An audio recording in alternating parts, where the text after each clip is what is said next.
I was spending the week in Washington at a cabin in the Cascades. It was pretty far out of the major cities and was down a long dirt road with dense forest all around. Winter was just starting, so there was a little bit of snow, but nothing too much. The first 3 days were great. It was peaceful, quiet, and relaxing. But midway through the 4th day, there was a knock at the door. I had no idea who it was, or who it could have been. I walked over and opened the door, as there wasn't any other way for me to see the porch from inside the cabin. There was a man. He had a thick winter jacket on and a black wool hat. His face was pale with red cheeks, and snow was sticking to his clothes. He'd clearly been outside for a while. "How can I help you?" The man gave a friendly smile and said he was just a bit lost and wanted to know the way back into town. I was confused. Was he trying to walk the 1-hour drive to town in the cold and snow? And how did he even get out here in the first place? Take a left here and follow it to the main road. It's a straight shot from there." I figured it wasn't any of my business, so I just told him what he asked for. He smiled and nodded. There was a strange pause for a few seconds as he just stood there and neither of us spoke. I got uncomfortable and said bye, closing the door. I heard his boots walk off the porch soon after. It was an interesting interaction for sure, but I went back to what I was doing and forgot about it not too long after. Several hours passed. The light snowfall from earlier had started to pick up, which made me a little nervous because I wasn't sure how my car would handle the dirt roads with thick snow. To keep an eye on the weather, I went to the back door and pulled the curtains back so I could have a view from the living room. When I did, I was kind of startled. There were shoe prints in the snow, walking around the back of the cabin. Again, I was so far out that anyone just walking around here was very strange. It was hard to tell how fresh the prints were though. I wasn't sure how long the snowfall had picked up for, so it could have been as long as several hours ago, or as soon as just a few minutes ago. My mind immediately thought back to the man who came by the door earlier. Had he gone around the cabin before going up to the door? Maybe he thought the cabin might be empty and was snooping around to find out. That would be really creepy though. I felt really uneasy after seeing those shoe prints in the snow. It didn't help that the sun had already set too. It was too dark, cold, and windy outside to even try to look around. I closed the curtains and went around to make sure all the doors were locked, then turned off all the lights and went into the bedroom. There wasn't a TV in there or anything, so I just pulled up a video to watch on my laptop as I laid in bed. I was trying to relax and shake the uneasy feeling I had. It took a while, like probably an hour, before I was feeling better. The steady sound of the snow outside in the dark cabin room started to make me sleepy. I shut the laptop screen and started getting ready for bed when a knock came from the front door. I physically jumped. I stood still for a moment while I just felt my mind go blank from the sudden fear that came over me. They knocked again. "Hey, it's me again. I'm still lost. It's cold out here. Can you please help me?" It was the man who stopped by earlier. Why the hell was he still around here? I opened the bedroom door so I could listen better and looked out into the main area of the cabin. It was really dark, and the man continuously knocking was extremely unsettling. But then, after, I don't know, maybe 30 seconds, the knocking stopped. The wind outside felt like it picked up. It was the only thing I could hear. I really wanted to know if he left though, or where he went. I quietly crept out into the main room, which I knew had all the curtains and blinds closed, so he shouldn't be able to see me. Without opening the door, my only option was to look out one of the windows. It didn't have a clear view of the porch, but I could see the front of the cabin leading up to the road. I pushed the curtain aside and looked. I could see a set of footprints going up to the porch, but none leaving. He must still be at the door. I walked back and got my phone. Service was good enough to call 911. They estimated it would be 45 minutes before they would make it. I locked myself in the bedroom and waited. 10 minutes went by with not a single sound, which was really eerie, knowing he had to be just silently standing outside the door. All I heard was the heavy wind smacking against the windows. Then there was a sudden thud against the cabin. I had no idea what it was, but it sounded like it came from the front of the cabin, and it was pretty loud. But then it was silent again. I was shaking and terrified. Time seemed to move extremely slow. Eventually, red and blue lights began flashing outside the windows. Feeling relieved, I got up and started walking to the front door until I heard the officer yelling to get down. I listened as he kept yelling, and there was clearly something going on outside. Then that thud sounded through the cabin again, followed again by the officer yelling. Turned out the guy actually never left. He had climbed onto the roof of the cabin, and I guess was just sitting up there, waiting. Maybe for me to forget about it, and try to find a way in the middle of the night. I don't know. The officer made him get down and arrested him for trespassing. Other than that, the guy did well not to admit to trying anything. It seemed like he'd been outside around my cabin for the entire day though, which is really disturbing. What he was really trying to do is unknown, but it likely was something really awful.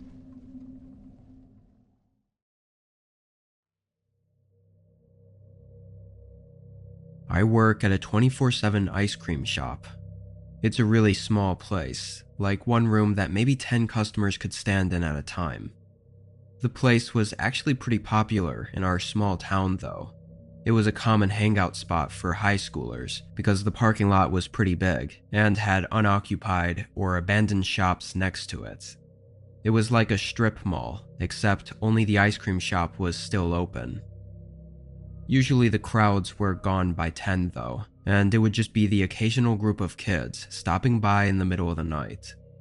I worked part-time overnight shifts, typically from 11 p.m. to 4 a.m. This night, I got in and did the usual, cleaning up the mess the previous workers left for me.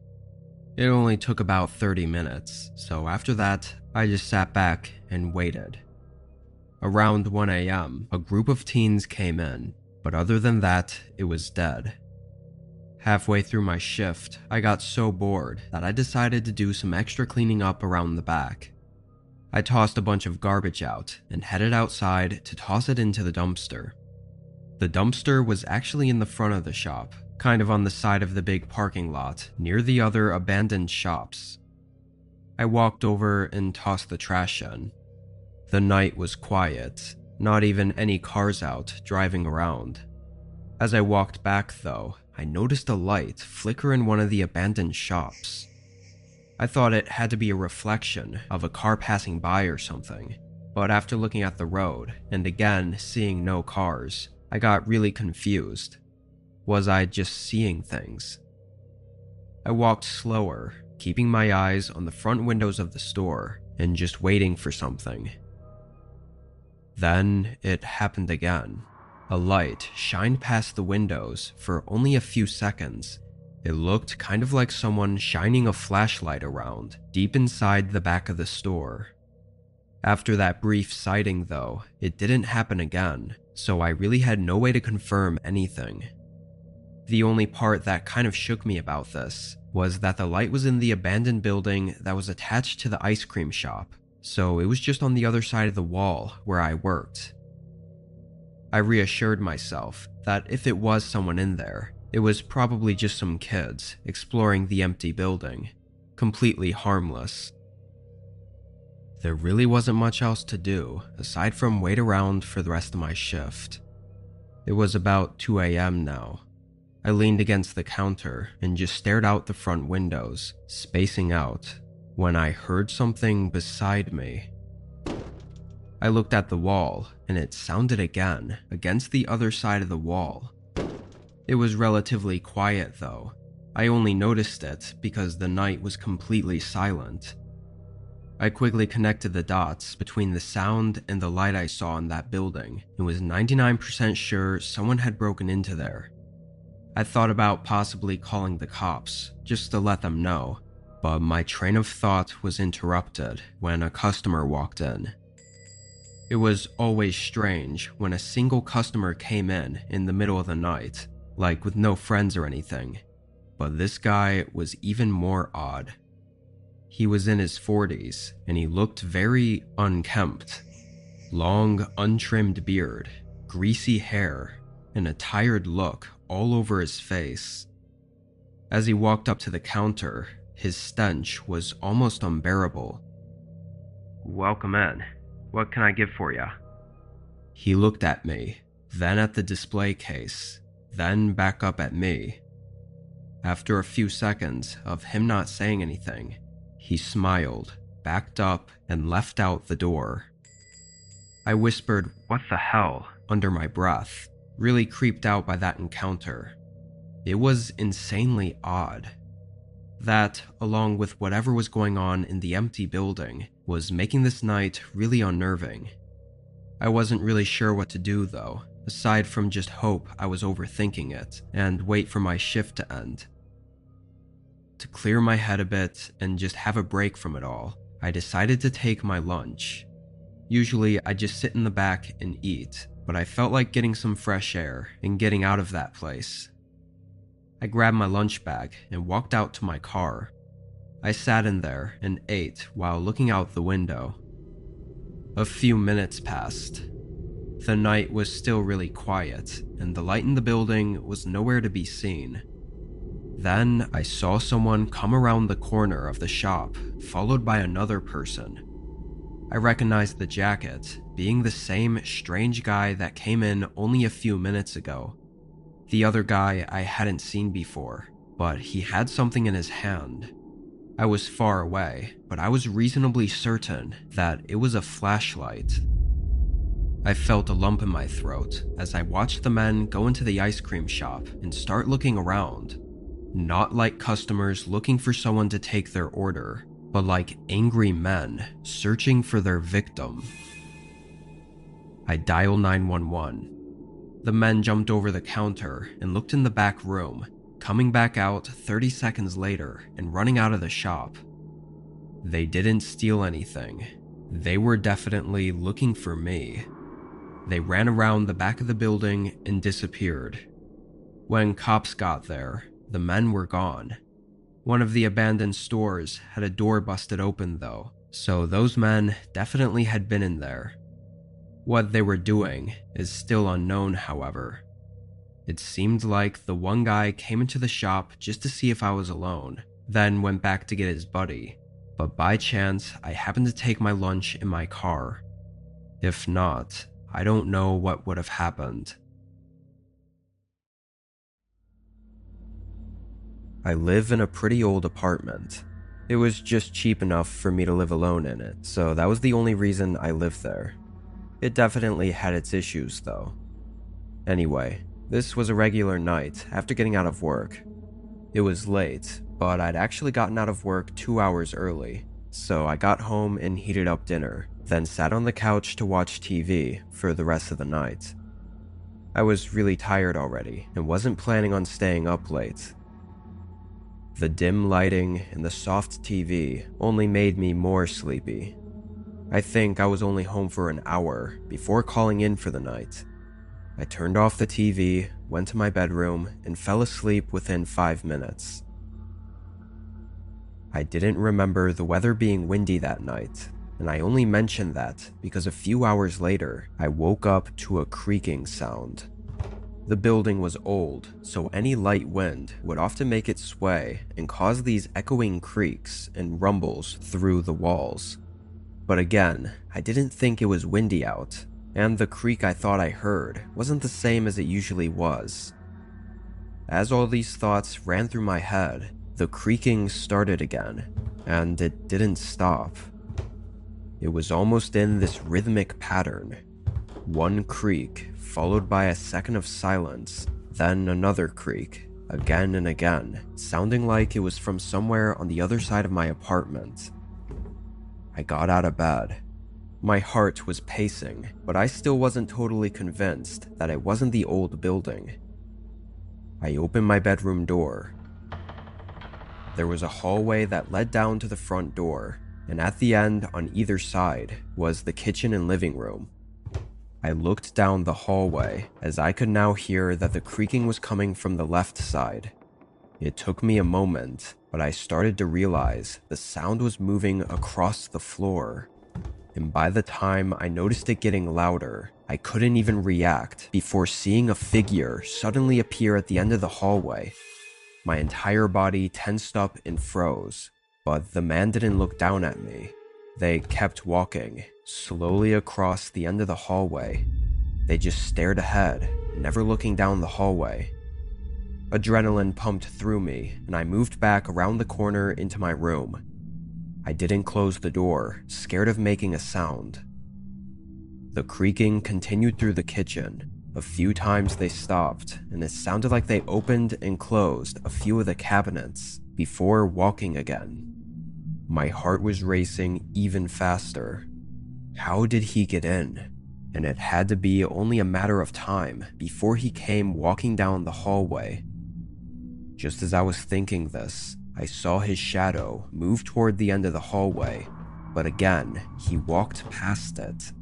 The creaking moved through the living room, and then I heard the soft squeak of them sitting on my couch.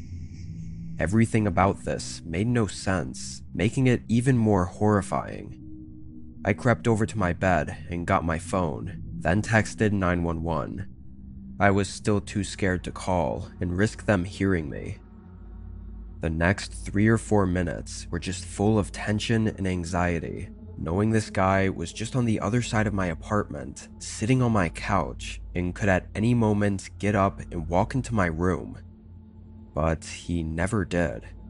I got a text that the officers were in the building and coming up to my door, so I gathered up my courage and sprinted down the hallway and opened the door for them. They stormed in and tackled the guy, who'd barely even gotten up from the couch. I didn't recognize the man at all. Apparently, he climbed up the side of the building and onto my balcony on the second story, which didn't even have a lock on the sliding door. It seems almost impossible that this wasn't a specific break-in at my place, but the man denied everything, said he was just trying to rob a random apartment, even though he had taken nothing and didn't even have a backpack to haul stuff in. I mean, he even sat on my couch and just chilled there, like he was waiting for something. Plus, it would have been way easier to rob a first-story unit. Part of me wonders if me getting out of work early had anything to do with this. Like, did the guy somehow know my schedule, and was that why he was sitting on the couch, thinking I wasn't home yet, and waiting for me? There's really no way to know. I think it's the uncertainty of what the man was doing that really makes this event so disturbing. Like, would he try it again in the future? And was he really targeting me? Or was I just incredibly unlucky? I'm really hoping I don't have to come back with another story in the coming years. This was at the beginning of March last year. It was still winter, but the snow and cold around here had mostly died down. The ground was still frosted in the mornings most days, but it was just warming up enough for me to start getting back into my outdoor hobbies. Hiking, camping, biking, all that sort of stuff that I had to put on hold for the last 3 months. This day, I drove out to a place I'd been to just last fall. I liked it because it was far out and unpopular, just a nice place to relax and enjoy the scenery alone. I parked on the side of the road and hiked down about 45 minutes to the campsite. It wasn't more than a small dirt circle with a bit of an overlook of the forest. I set my things up. The sun was coming down already. I always liked getting to the campsite late and just eating and going to sleep right away. I went out to grab some sticks to prep for a small fire, and after that, I walked to the overlook to watch the sunset. I was only sitting there for a little bit, like a minute or so, before I noticed a fire below me. It was down the hill, not too far away, sitting among the trees. I could see it pretty clearly, and what was really strange was that there was nothing else there. No tent, no chairs, and no people around. The campfire was left completely unattended. That was not only really dangerous, but also really odd. It doesn't burn forever, so someone had to have lit it up recently, only to leave it. I thought they'd have to be back at some point, so I sat there and watched it for a while. Probably an hour passed. The sun had fully set, and there were no signs of anyone down there. Strangely, the fire seemed to pick up though, almost like they had put full logs under the sticks so that it would burn longer and larger, like a bonfire. I was getting worried, especially with me being so close. I decided to go down and just check in on it, and maybe put it out myself if nobody else was there. It was only about a 2-minute walk to get there, but with it dark out, I had to use my flashlight. Approaching the campfire, it was very quiet. The sound of the roaring flame, crackling and flocking in the wind was the only sound. I walked up to it. The flame was already too high and nearly out of control, and yet there were still more logs under it that had yet to light. Who the hell did this? There was no way this was an accident. I started grabbing the wet soil and tossing it on top of the wood. It was working decently, bringing the flame down enough for me to reach under and remove the larger unlit logs. It took a good 5 minutes, but eventually I got it done. It was suddenly so quiet and dark. I turned my flashlight back on and began walking back. I decided I wasn't comfortable staying here, not with whoever was out there. I got back and started packing, and midway through, I heard footsteps nearby. I looked out and saw the outline of someone walking up to my campsite. I stood up and faced them. "Hey, did you light that fire?" The person stopped and stood there, maybe 50 yards away, still covered by the dark. "Hello? I see you out there. Can you just answer my question?" I yelled again, but got no response. An eerie feeling came over me. I needed to leave now. I kept packing, all the while that person stayed there, watching me the whole time. I finally tossed my bag on my shoulders and started walking. They stayed there for as long as I could see them. I got back to my car and reported it to the police. Everything about that situation is still unknown though. Who was that out there? Were they trying to start a huge forest fire? Or had they seen me arrive and for some reason built it to get my attention? Thankfully, I didn't stay to find out.